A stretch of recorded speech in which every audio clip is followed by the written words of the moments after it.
بہرحال جب حضرت موسیٰ کو اب اللہ تعالیٰ نے طلب کیا 40 دن کے لیے کوہ طور پر، اس کو ہم چلہ بھی کہہ سکتے ہیں، 40 روز کی اللہ تعالیٰ نے ان سے ریاضت کروائی، مشقت، روزہ اور یہ کہ عبادت اور ذکر الہی، اس کے بعد انہیں اللہ نے تورات عطا فرما دی۔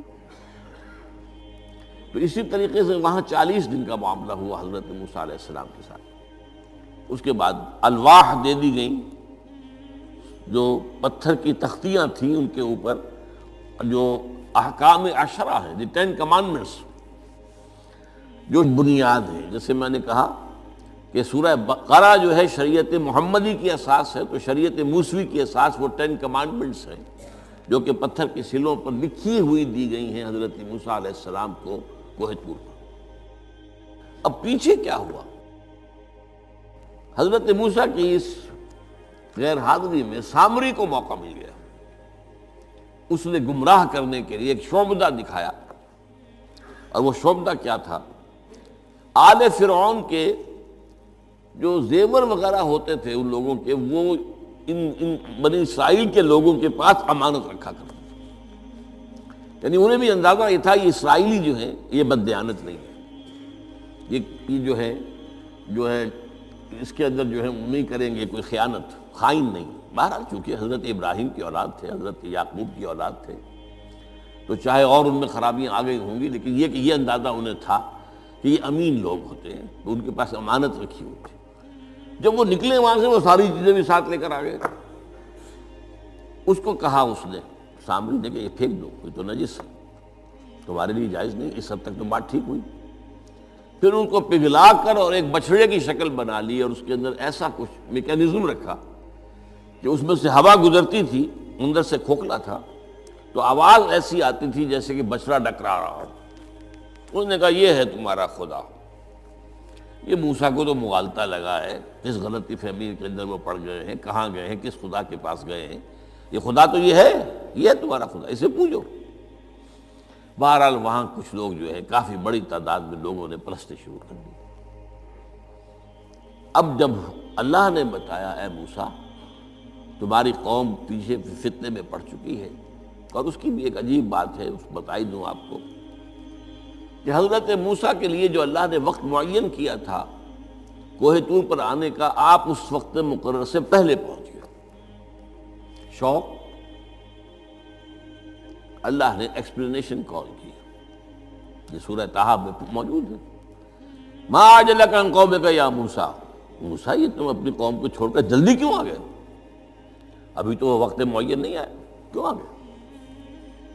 اب حضرت موسیٰ تعجب سے کہتے ہیں کہ مجھے تو شاباش ملنی چاہیے تھی کہ تو میرا شوق دیکھ، میرا اشتیاق دیکھ، اور الٹی جو ہے ایکسپلینیشن کال کرنی پڑ رہی ہے۔ قال عجلت الیک ربی لترضیٰ، پروردگار میں تو جلدی کر کے آیا اس لیے تو راضی ہو جائے کہ تیرے طلب کرنے پر میں وقت معین سے بھی پہلے پہنچ گیا ہوں۔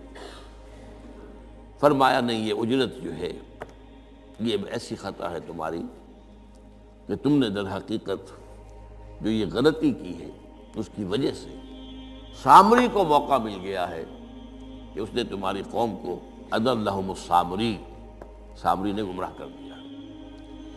یہ خبر پا کر اب حضرت موسیٰ علیہ السلام جب آئے ہیں واپس اپنی قوم، اس کے لیے جو الفاظ آئے ہیں یہ سورہ اعراف کے اندر ہے۔ فلما رجع موسیٰ الی قومہ غضبان آسفا، یہ غضبان، یہ غضب کی ایک انتہائی شکل ہے۔ اس وزن پر عربی زبان میں جو الفاظ آتے ہیں وہ کسی شے کی شدت کو ظاہر کرتے ہیں۔ انا جوعان، میں بھوک سے مرا جا رہا ہوں۔ انا عطشان، میں پیاس سے مرا جا رہا ہوں۔ اسی طرح رحمان، جس میں رحم جو ہے وہ ٹھاٹھے مارتے سمندر کے مانند ہے۔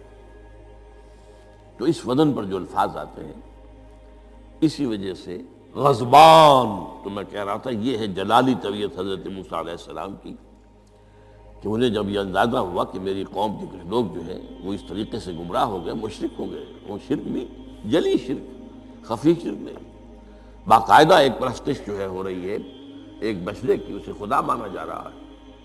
اسفا، بہت ہی متاسف. اب یہ دو الفاظ آ گئے، غضبان اسفا، ایک جانب غضبناک اور دوسری طرف انتہائی افسوس اور رنج کی کیفیت. چنانچہ وہاں آ کر جو الفاظ قرآن مجید میں آئے ہیں اسی جلالی طبیعت کا مظہر.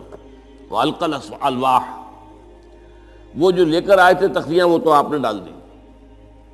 وَأَخَذَ مِرَاسَ أَخِيهِ يَجُرُّهُ إِلَيْهِ، اپنے بھائی حضرت ہارون کا سر پکڑ کر، بلکہ داڑھی کے بال پکڑ کر اور پیشانی کے بال پکڑ کر گھسیٹا. یہ تم نے کیا کیا؟ میں تمہیں خلیفہ بنا کر گیا تھا یہاں، تمہارے ہوتے ہوئے اور یہ کام ہو گیا.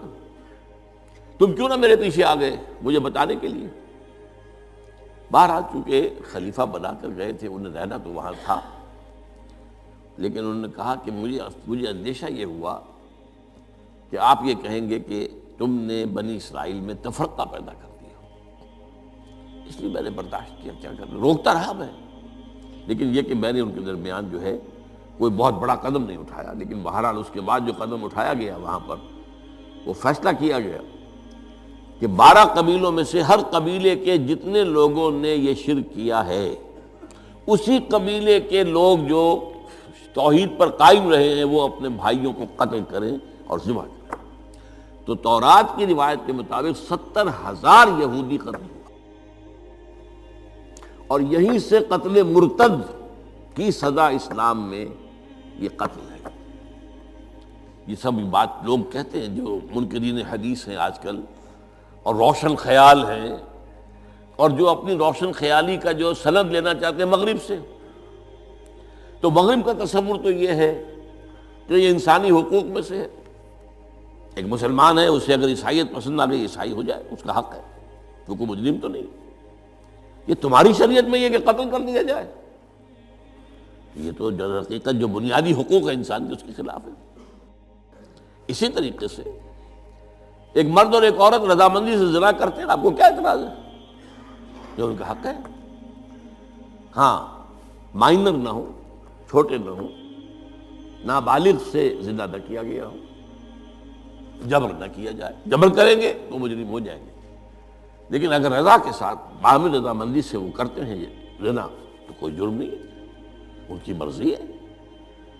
تو یہ سارا تصور جو ہے حقوق انسانی کا، جس طرح کا ایک مبالغہ آمیز تصور دنیا میں ہو گیا ہے، اس کی روح سے ہمارے ہاں بھی جو لوگ ہیں جو انہی کو ماڈل بنا رہے ہیں اب، تو وہ کہتے ہیں کہ جناب قرآن میں کہاں ہے مرتد کی سزا، اس طرح قرآن میں کہاں رجم کی سزا. تو یہ جان لیجئے کہ یہ دونوں سزائیں حضور نے اپنی سنت کے ذریعے سے نافذ کی ہیں، لیکن اخذ کی ہیں تورات سے.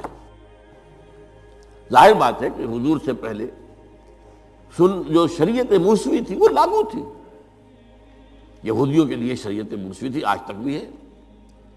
عیسائیوں کے لیے بھی حضرت مسیح یہی کہہ کر گئے تھے کہ یہ نہ سمجھنا کہ شریعت موسوی کو ختم کرنے آیا ہوں میں. Law of Moses, don't think I have come to destroy law. This law of Moses will be applicable to you. وہ تو سینٹ پال نے ختم کیا. اور آج کی عیسائیت جو ہے یہ عجیب مذہب ہے جس میں کوئی قانون ہے ہی نہیں.